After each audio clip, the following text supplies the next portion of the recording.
नमस्ते मित्रांनो आणि welcome back to our channel. मित्रांनो, स्थानिक स्वराज्य संस्थांच्या निवडणुका पण आल्यात आणि पूर्ण महाराष्ट्रात सध्या एक वातावरण तुम्हाला दिसेल, ते आहे पक्षांतरांचं किंवा मग दोन पक्षांच्या युतींचं.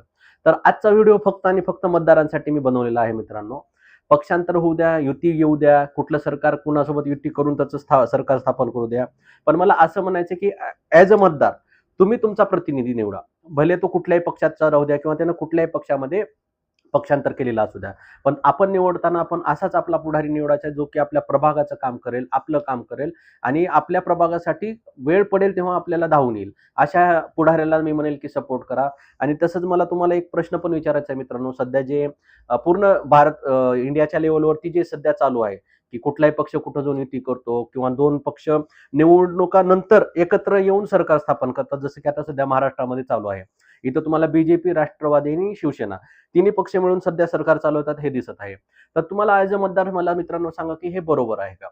म्हणजे तुमची राय आम्हाला कळवा की होणाऱ्या युती, आता ह्या युती कधी पण निवडणुकीच्या अगोदर नाहीत होत मित्रांनो. ह्या होतात कधी, जेव्हा की आपण आपला पुढारी निवडून देतो आणि त्याच्यानंतर हे लोक डिसाईड करतात की आपल्याला कुठल्या पक्षाबरोबर युती करायची आहे. तर तुम्ही आम्हाला कमेंटद्वारे कळवा मित्रांनो.